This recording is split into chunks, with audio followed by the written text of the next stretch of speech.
All right, what's up? Got a special type of exponential equation here. It says solve the exponential equation, express the solution in terms of natural logarithms. Okay, we've talked about what this means in some previous videos. We'll get to that when we need to. And then at the end, obtain a decimal approximation, correct two decimal places. So when you look at this exponential equation to start, okay, there should be a blip on your radar. There should be a little siren going off when we see something like this, right? What do we see? We see, first of all, we see three terms, right? Those three terms are set equal to zero. We've got what I've always been referring to as a floating constant in this, okay? And when you look at these two terms, they're not identical. This is e to the 2x and this is e to the x. But when you look at this, depending on where you're at in your math education, you should kind of hearken back to this idea of an even degree trinomial, right? Where we may have had something that looked like this before. And when we solved something like this, we had multiple methods for doing that, right? We could use a quadratic formula. Okay. We could factor this. All right. And when you look at this, you're like, I'm wondering if this is the same as this. What that really hinges on is this idea here. Okay. E to the 2x, if we want to break this down like super far, we could say that this is e to the 2 times x.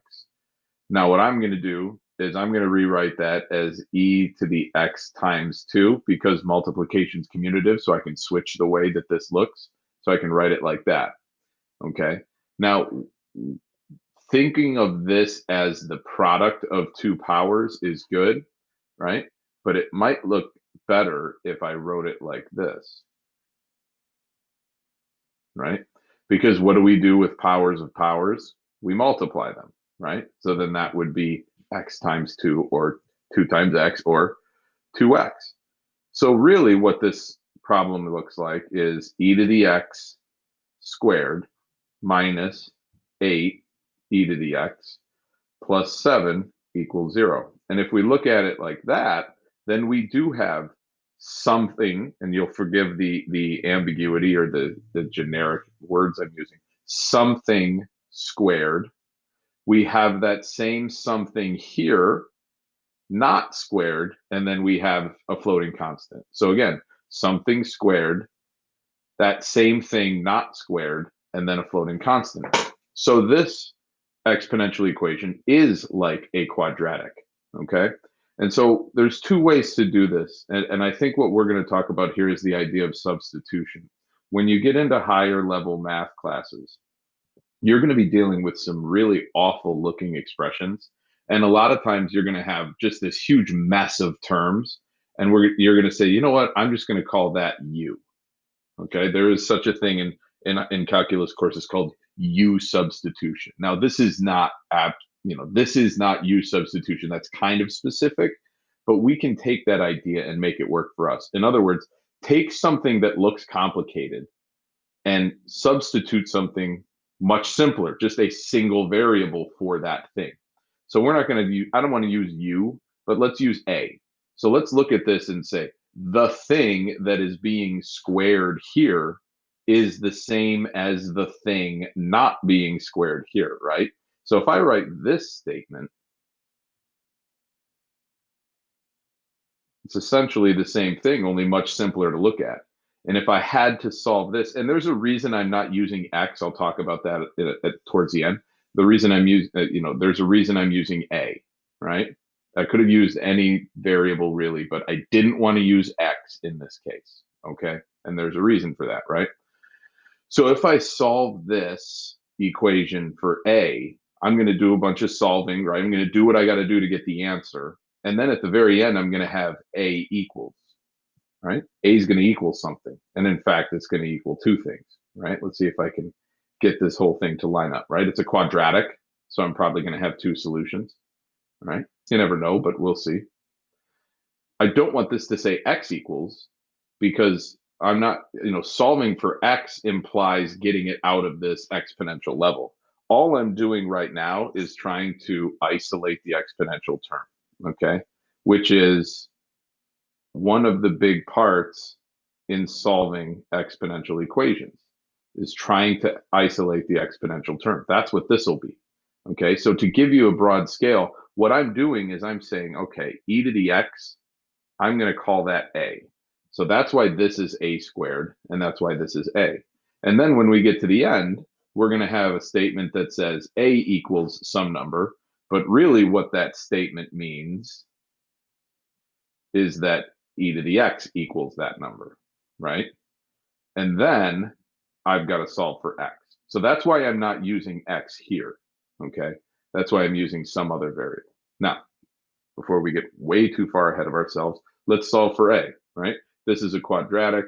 I can factor this, okay, or at least attempt, right? An even degree trinomial. Two numbers that multiply to be +7 and add to be -8, -7 and -1. So because of the zero product rule, we know that, and then again, from the work that we did with zeros in a previous unit, we know that the solution here is 7 and the solution here is 1, right? Don't forget the zero product rule says, okay, this could equal 0 or this could equal 0, which means add 7 to both sides. A could equal 7 or a could equal 1, right?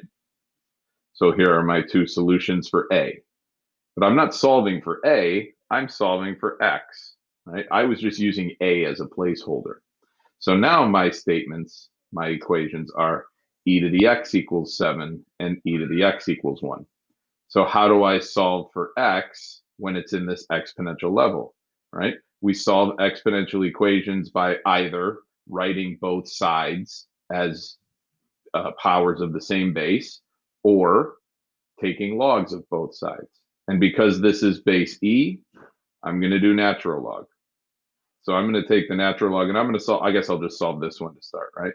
What happens when we take the logarithm of something with an exponent? That exponent comes down in front. So our statement says this. And what is the natural log of e equal to? Lest we forget, this is really log base e of e, which is equal to 1. So we have x times 1 equals the natural log of 7. Therefore, x equals natural log of 7. This is the x that I was going to be solving for, right? Now, this entire equation would look very similar, right? I'd take the natural log of both sides. I'd end up with the natural x times the natural log of e equals the natural log of 1. The natural log of e is equal to 1. So I would get this statement. So here are my two solutions in terms of natural logs, which is what they wanted, right? In terms of natural logarithms. Then use a calculator to get a decimal approximation. You don't need a calculator for this, right? Natural log of 1 is log base e of 1. What power do I raise e to get a value of 1? That's 0. The log of 1 is always 0, no matter what the base is. The decimal approximation here, I did QDesmo stuff, but you're going to get something in the neighborhood of probably 1 point something is my guess. Well, let's see.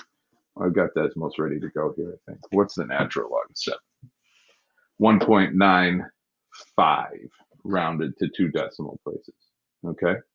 So again, what did we do? How did we get to here? We had to isolate the exponential term. First had to identify that this is a quadratic, okay? We used, and let's reiterate this point.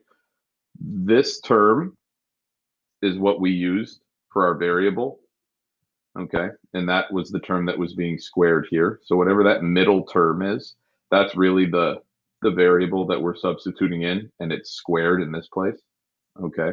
And then we have the floating constant, and then we solve for that placeholder, and then we bring back what that value of a was actually substituted in for, and we solve for x from there. So a lot going on here, okay?